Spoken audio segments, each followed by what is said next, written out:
السلام علیکم، امید ہے کہ آپ خیریت سے ہوں گے۔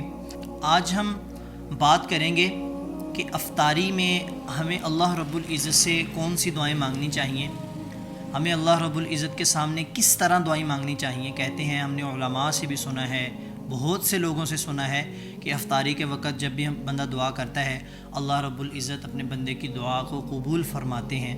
تو میرے دوستو، آج کی ہم اس ویڈیو میں یہ جانیں گے۔ سب سے پہلے میں آپ سے ایک بات کروں گا یہاں پہ، دیکھیں کچھ کلمات ایسے ہوتے ہیں جو انسان جب اللہ رب العزت سے وہ کہتا ہے تو اللہ رب العزت اسی وقت دعا کو قبول فرما لیتے ہیں، لیکن ان کو کہنے کا ہر بندے کا اپنا اپنا انداز ہوتا ہے۔ کوئی رات کو اٹھ کے تہجد کی نماز پڑھ رہا ہے، اس کے اندر رو رہا ہے، اللہ رب العزت کے سامنے اپنے گناہ پیش کر کے اللہ رب العزت سے معافی مانگ رہا ہے، تو کوئی اللہ رب العزت سے یہ کہہ رہا ہے کہ یا اللہ تو مجھے اپنی محبت دے دے، میرے دل میں اپنے لیے محبت ڈال دے۔ تو اس طرح کے بہت سے طریقے ہیں۔ تو دیکھیں، آج میں آپ کو ایک راستہ دعا قبول کروانے کا بتانے لگا ہوں۔ آپ نے اس کو ضرور کر کے دیکھنا ہے کہ دعا قبول کروانے کا سب سے جو رائٹ وے ہے وہ یہ ہے کہ آپ اپنے مسلمان بھائیوں کے لیے دعا کریں، آپ اپنے دوستوں کے لیے دعا کریں، تب کریں کہ جب وہ آپ کے پاس موجود نہ ہوں، تنہائی میں ان کے لیے دعائیں کریں۔ آپ کو اگر اللہ رب العزت سے کوئی کام ہے تو اس طرح کے بندے ڈھونڈیں، تو پھر اللہ رب العزت سے دعا کریں کہ اے اللہ میرے دوست کی یہ پریشانی دور فرما دے۔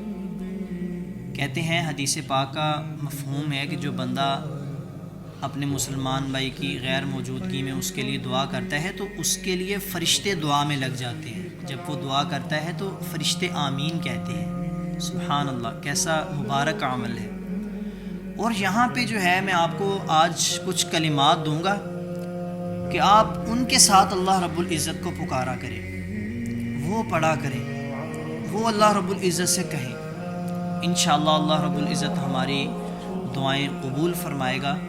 دیکھیں، یونس علیہ السلام کو جب مچھلی نے اپنے پیٹ میں نگل لیا تھا تو انہوں نے ایک کلمہ پڑھا، انہوں نے کہا لا الہ الا انت سبحانک انی کنت من الظالمین۔ اے اللہ تیرے سوا کوئی معبود نہیں ہے، تو پاک ہے۔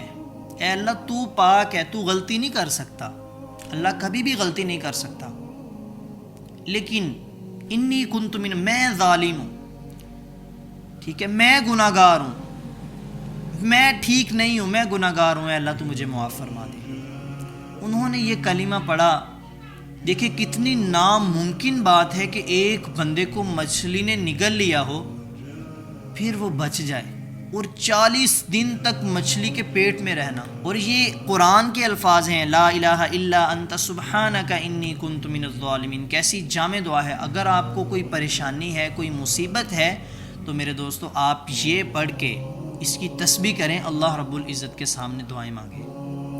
اللہ تعالیٰ قرآن پاک میں فرماتا ہے کہ اگر یونس ہمیں ان کلمات کے ساتھ نہ پکارتا تو قیامت تک مچھلی کے پیٹ میں رہتا۔ یہ ہے لا الہ الا انت سبحانک انی کنت من الظالمین آیت کریمہ کی فضیلت۔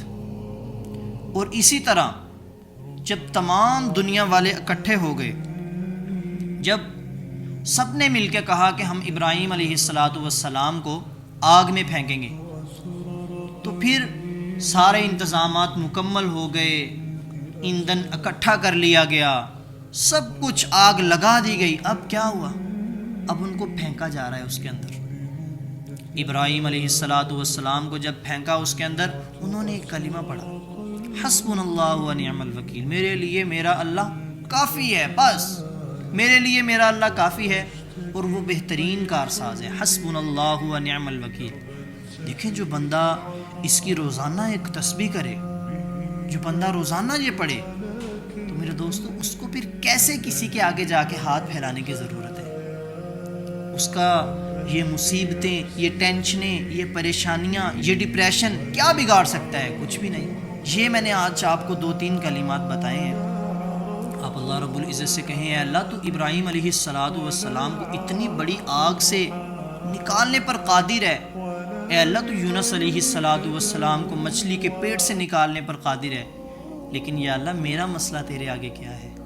اے اللہ میرے گناہوں کو معاف فرما دے۔ اللہ رب العزت سے اس ٹائم خاص طور پر اپنے گناہوں کی مغفرت مانگے۔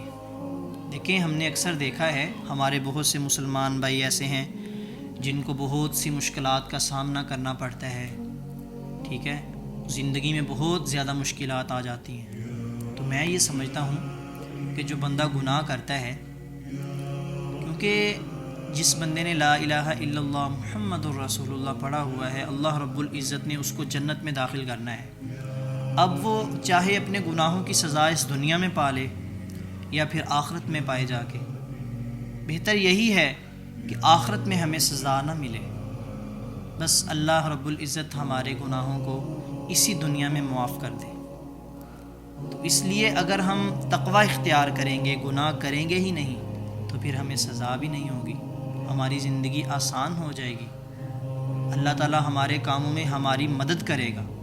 تو اس لیے میرے دوستو آج کا جو میں نے آپ کو بتایا ہے، آپ نے اس بات پہ ضرور عمل کرنا ہے۔ ایک تو گناہوں سے بچنا ہے، اور دوسرا جو گناہ ہو گئے ہیں ان کی اللہ رب العزت سے معافی مانگنی ہے، اور لا الہ الا انت سبحانک انی کنت من الظالمین یہ پڑھ کے دعا مانگنی ہے۔ حسبنا اللہ ونعم الوکیل کی تسبیح بھی کرنی ہے، استغفر اللہ ربی من کل ذنب واتوب الیک بھی پڑھنا ہے، اللہ مجھے معاف فرما دے، ٹھیک ہے۔